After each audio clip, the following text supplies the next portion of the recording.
Science Center Singapore, and welcome to the 12 p.m. Tesla Coil demonstration. My name is Shamin. I'm right over here. Hi everyone.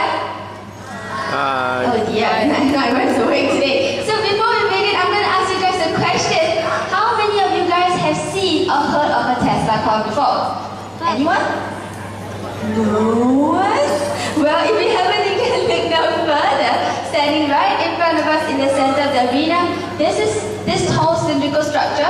This is what we call the Tesla coil generator, or simply known as the Tesla coil for short. This machine is capable of producing up to 3.5 million volts of electricity. That is a huge amount because in our homes we use about 220 to 240 volts of electricity. So 3.5 million volts is definitely a huge amount, which you're going to witness right here indoors at the Science Center Singapore. So let's take a closer look at the Tesla coil. You see a silver donut-shaped structure, and just above it there's a thin piece of metal wire. We call that metal wire the pinwheel. It has two end points which we call discharge points, from which that high voltage of electricity will be discharged from. So for the first demonstration, focus your attention on the pinwheel. But before I begin anything, since we're dealing with something really dangerous here, there are a few safety precautions for everyone to take note of. Firstly, if you're suffering from a heart condition and you're wearing an electrical pacemaker, I repeat, if you're suffering from a heart condition and you're wearing an electrical pacemaker, do exit from this atrium as these demonstrations may not be suitable for you. Secondly, surrounding the arena there are metal barricades. At no time are you supposed to climb on the barricades or lean over them. So parents with young kids, please make sure all their feet are off the metal barricades and firmly on the ground. I repeat, parents with young kids, please make sure all their feet are off the metal barricades and firmly on the ground. Fantastic. And in front of you, these cables, they look very shiny, they look very pretty, and you might want to touch them. But throughout the demonstrations, please do not attempt to touch these cables. These are lightning protection cables meant to protect us from the high voltage, so you wouldn't want to touch them throughout the demonstrations. And last but not least, these demonstrations are going to be very, very loud. So if you can't stand loud noises, all you have to do is to use your hearing protectors. Do you all bring your hearing protectors with you today? No? But actually you did. You got 10 of them with you today, so just choose your favorite two and you cover your ears like this. So if you're ready for the first demonstration, I want to hear a loud yes. Are you ready? Fantastic. Everyone, eyes on the pinwheel, cover your ears, and here we go.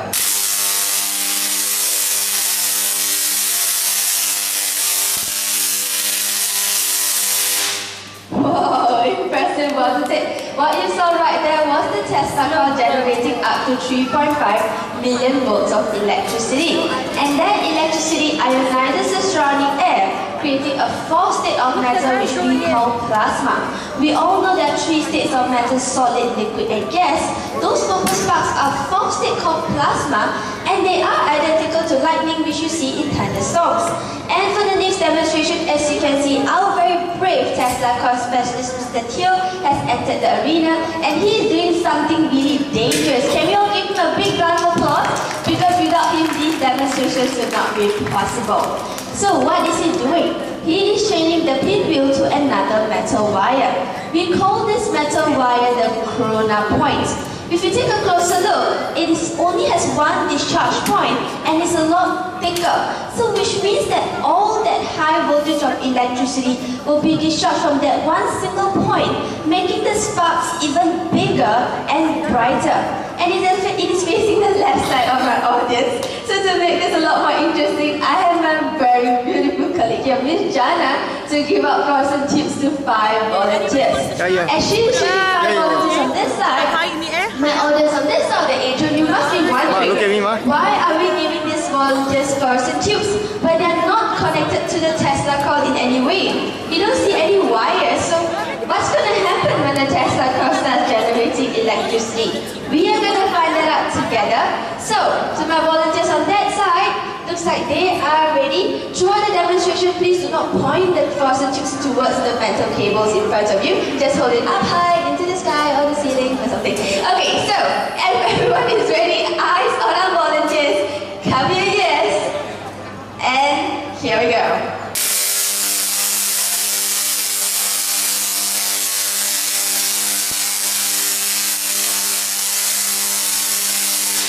big round of applause to our volunteers.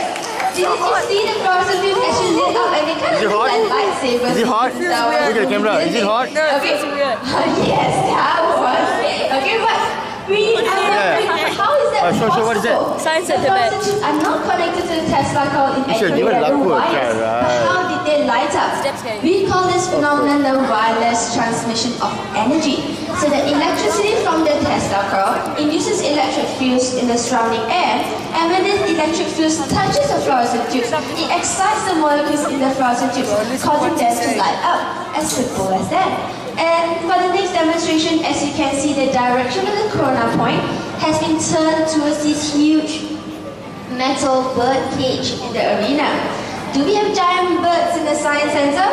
No. We have giant robots, transformers, but we're not going to put one in there either. So, if you look carefully, there is an empty chair in the cage. So, which is for the next demonstration. I am looking for one for an adult volunteer to sit inside the metal cage. And looks like we do have one over there. Can we give him a big round of applause? Actually, he knows what he just volunteered for. He just volunteered to get set with 3.5 million volts of electricity. What is going to happen to him? I have no clue. We're going to find out together.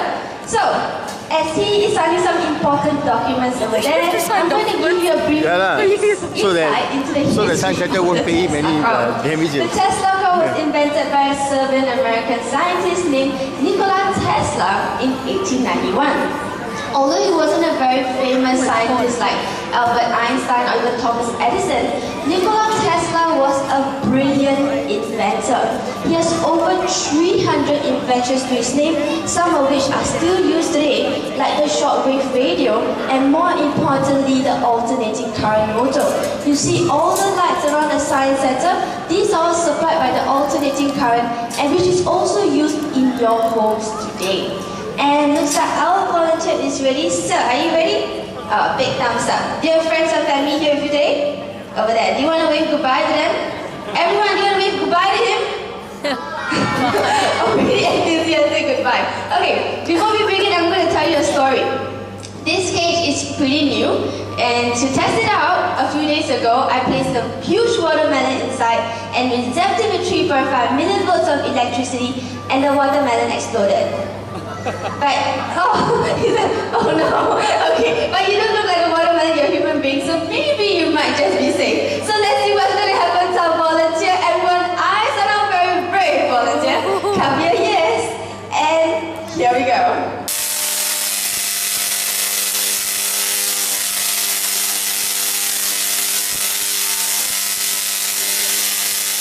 And he survived 3.5 million volts of electricity. A big round of applause to our volunteer. Do remain in the cage until Mr. Teo comes to rescue you. Okay, so how did he manage to survive such a high voltage? I will explain that really shortly. But before that, I have something really special for our volunteer. To reward his bravery, I'm going to present Mr. Craig with a certificate saying I survived 3.5 million volts of electricity and a free voucher for him. Another big round of applause for him. So, how did he manage to survive such a high voltage? The answer actually lies with electricity itself. Electricity has a unique property where it likes to choose the path of least resistance. So we all know that metal is a good conductor of electricity. So the electricity from the Tesla coil will flow through the metal cage and into the ground, rather than through our bodies, which has more resistance. So how do you apply this in your daily lifestyle? Let's say you're stuck in a thunderstorm with lots of lightning, which is happening pretty frequently right now. How do you protect yourself? You just gotta hop into a nearest metal cage like this, somewhere around you. But obviously you don't see cages like this lying everywhere for the use, so these cages can come in the form of your vehicles, like your buses, your trains, your cars, or even bus stops, anything with a metal shelter above you to conduct the electricity away from you. And for the final demonstration, as you can see, Mr. Teo has placed 2 balloons in the arena, and they're floating, which tells us the gas inside the balloon is lighter than air. Can anyone tell me which gases are lighter than air? Very good. Helium, popular choice. Helium is a light gas. It's about 6 times lighter than air, but there's also one more gas, which is lighter than air. Hydrogen. Anyone? Hydrogen. Very good. All the way from up there. Hydrogen. So we have helium and hydrogen. Hydrogen is about 15 times lighter than air. And we have a problem. We have two gases. Helium and hydrogen, both colorless, both odorless, and both lighter than air. So which gas is inside the balloon? Is it helium or hydrogen? We don't know, but we're going to use a Tesla coil to find out. So ladies and gentlemen, boys and girls, this is the final and most spectacular demonstration. So if you're ready, give me your loudest yes. Are you ready? Yes! Oh dear, I'm pretty sure you can do better than that. Are you ready? Yes! Fantastic. Eyes on the balloons, clap your yes. And here we go. A huge explosion right here at the science center in Singapore. So which gas was inside the balloon? Was helium or hydrogen? If you say hydrogen, you are right. Because hydrogen is a highly flammable gas. So when the hydrogen balloons come in contact with electricity, it will pop with that fireball reaction. Everything on over there. video. But helium is a relatively inert gas, so which means it's unreactive. So when helium balloons come in contact with electricity, it will only pop, but there wouldn't be any fireball. With that, we come to the end of our Tesla coil demonstration.